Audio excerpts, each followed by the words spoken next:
Hello and welcome to another Out of Spec Reviews video. In this video we're going to go on an in-depth tour, walk around and settings of the BMW 330e plug-in hybrid, new for 2021 on the G chassis BMW.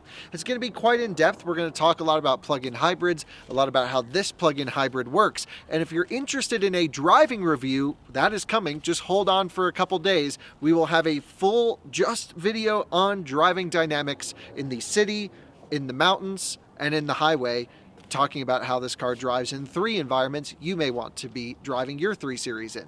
But in this video, again, we're going to go on a walk around, a tour, spec, pricing, and let's do it. Should be fun. This is the 2021 BMW 330e. So let's talk about what makes this different than the 330i. So the 330i is the 2-liter 4-cylinder combustion-only option. They use the BMW's B46, B48 engine that is in like everything they use, and they're actually pretty reliable drivetrain. What this is, it takes that same engine, detunes a little bit, optimizes it for constant start-stop for hybrid usage, and then adds a 12 kilowatt hour battery pack into the vehicle plus an electric motor. So the 12 kilowatt hour battery pack sits below the rear seats. It doesn't intrude on any cargo space, which is really nice. It does weigh a lot. Things 4,029 pounds as a base spec. This one's fully maxed out. It's got to be 4,200 pounds. And of that 12 kilowatt hour battery pack, you can only use 9 kilowatt hours. Technically 9.09. And the reason there's such a big buffer of unusable battery capacity is because people will buy these cars on lease deals or whatever and just never charge them. So you need to protect the bottom of the battery, but also the top of the battery pack so that they can last a long time. And so the nice thing is you're not going to fry your batteries in this. It's a thermally managed lithium ion system. So that's pretty great. Let's talk about the engine, the specs, and how this car moves. I'm going to pop the hood real quick.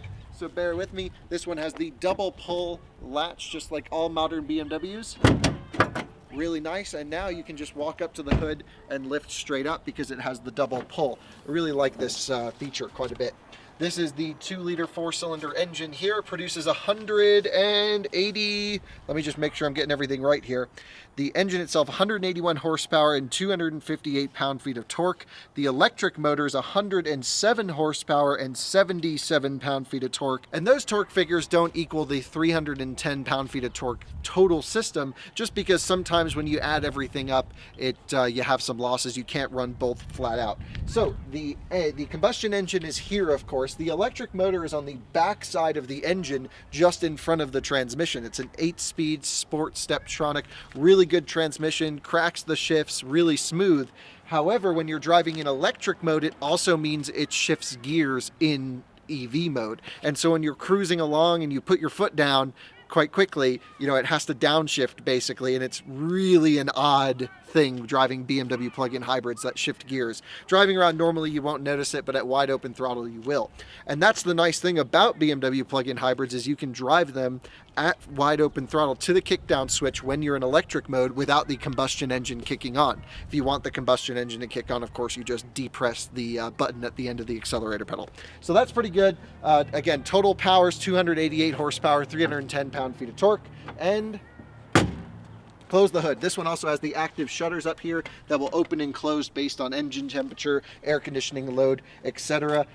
This one is, of course, the M Sport trim. We're going to finish talking about the battery stuff, and then I'm going to tell you how this one is spec'd. Over here is the charging flap. I think it's a good location to put it up here right in front of the driver. A J1772 charging port, and you'll notice no silly little cap to cover the port. This one has a rubber seal around it that adheres so dust and dirt doesn't get in, which means every time you open the charging port, which is quite often because with a plug-in hybrid you're constantly plugging it in, you don't have a separate little flap to cover. I really like that.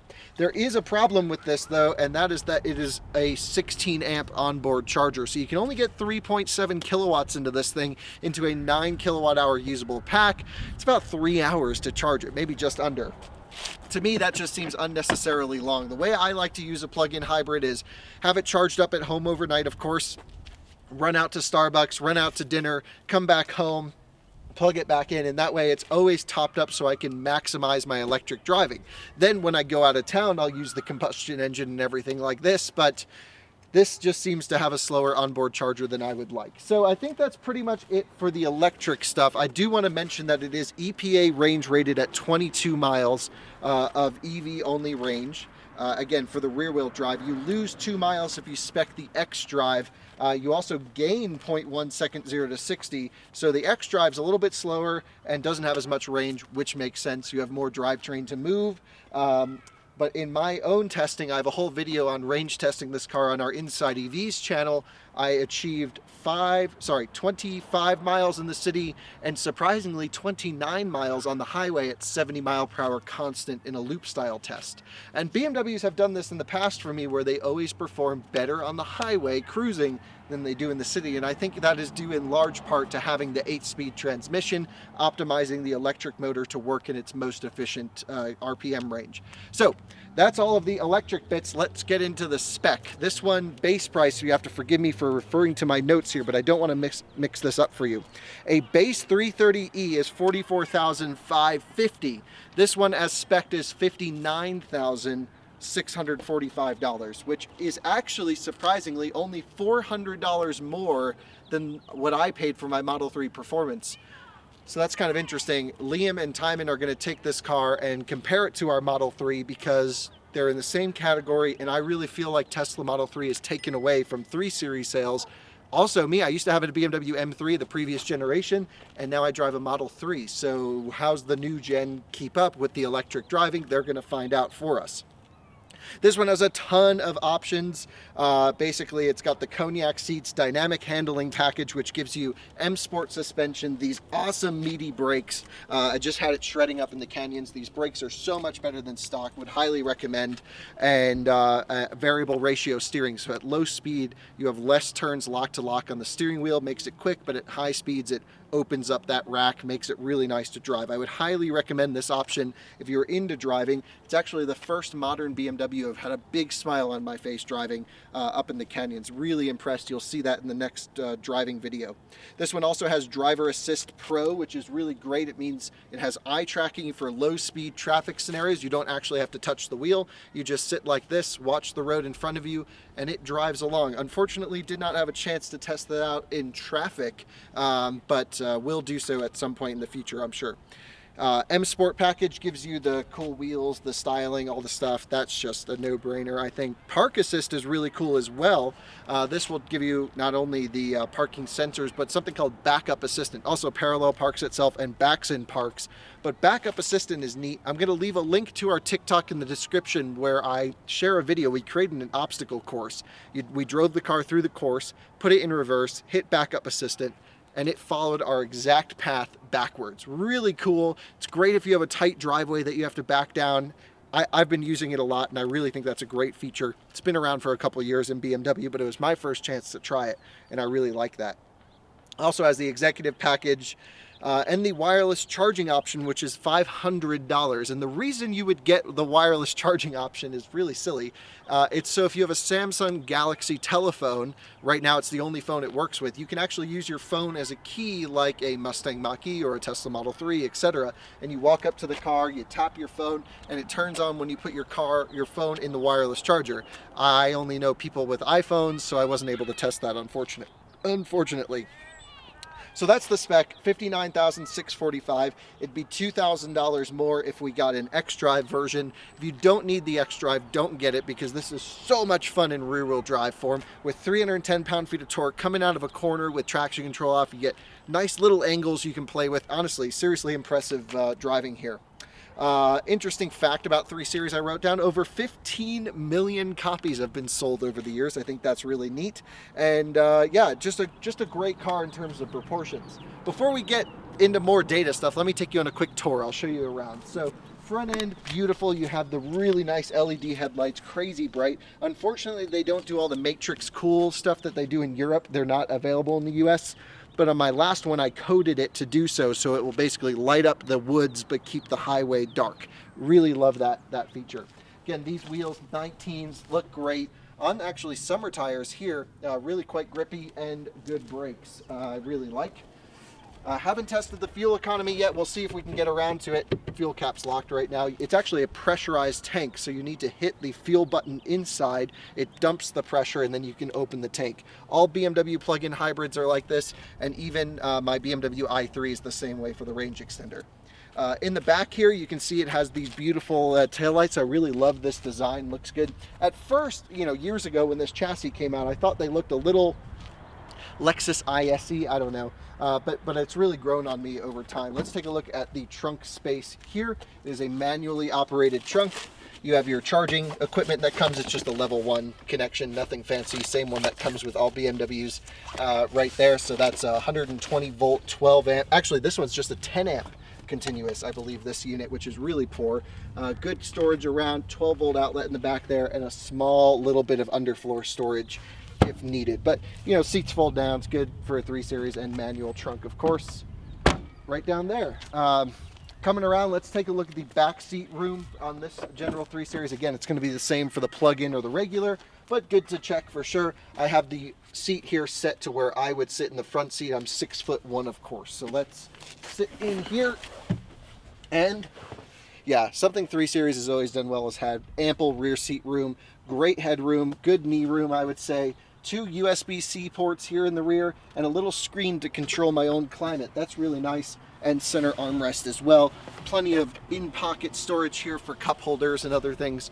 BMW really knows how to just make a car work very well.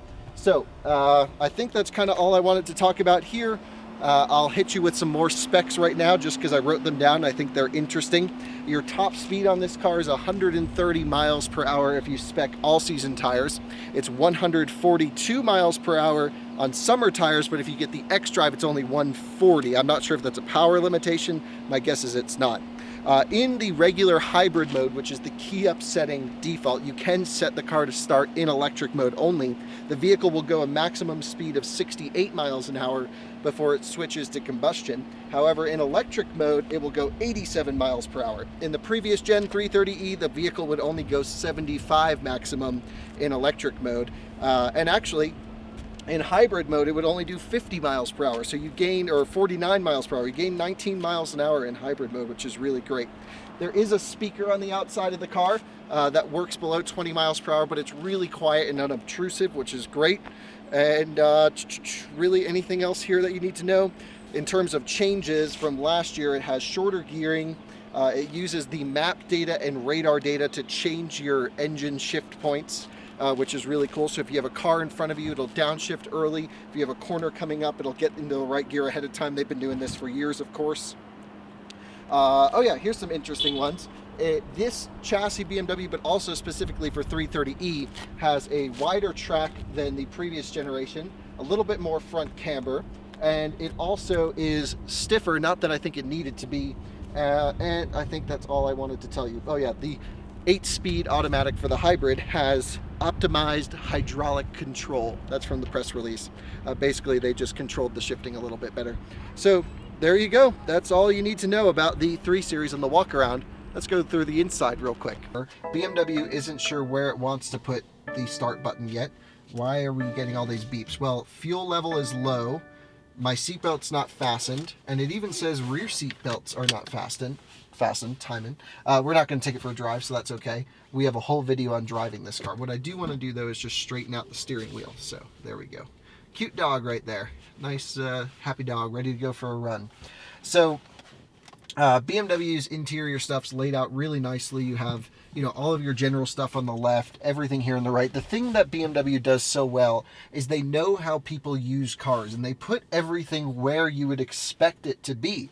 I forget what I was driving. I was driving a new Lexus last week, and I was like, why are the controls here and some things here? And it made no sense. And then you get into this BMW, and it's like, the Germans did research. They know where people want their stuff. And maybe it's also because I grew up driving BMW Mini products and I'm used to them, but this just makes sense. And everyone who gets in here is basically there's so much technology, it's attainable to use for everyone. Everything makes sense. The one thing I think I should show you now, if you're not interested in going to our TikTok, is this reversing assistant. So watch this. I'm going to take a forward path that's kind of like confusing. We're going left, we're going right, and then we're going to get it into a parking spot, pretend, and put it in park.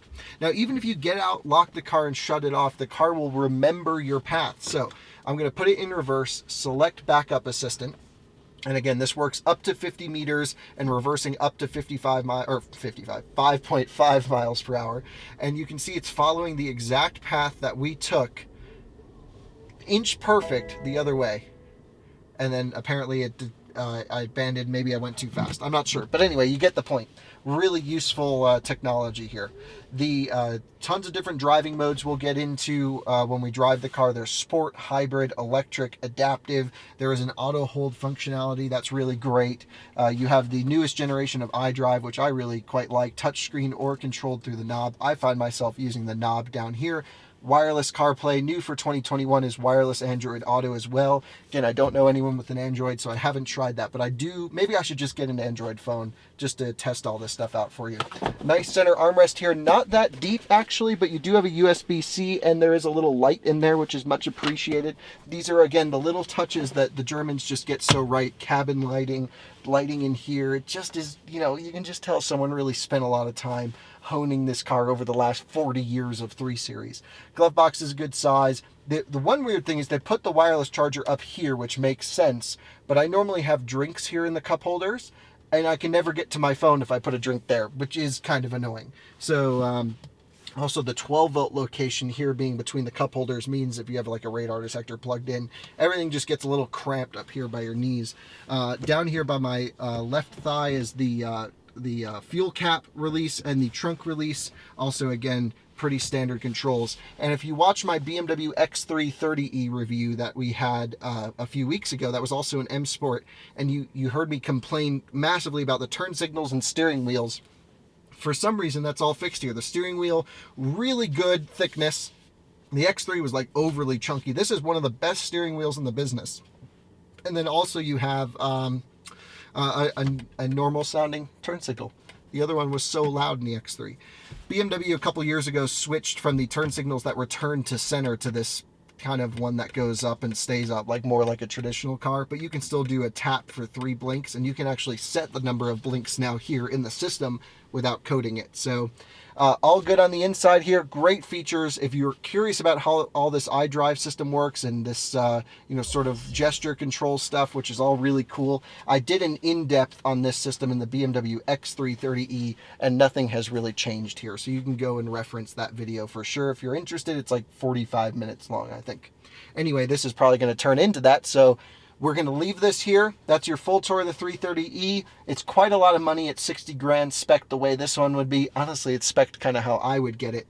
And it's, again, very comparable. Nice e-tron going by. Up ahead, love the electric stuff. I think it's super cool. And I think this is a great car. I'm not going to say it's a great value, but you also get a $5,800 federal tax credit. So you're into this thing for let's say low to mid 50s after you pay all your registration fees, total cost, and then of course you can do your driving around in electric. It's an okay value, but it is a fantastic car, and regained some of my BMW love that I feel like I've lost over the years. This is really a nice size and capability. Thanks so much for watching. We'll see you on the next one.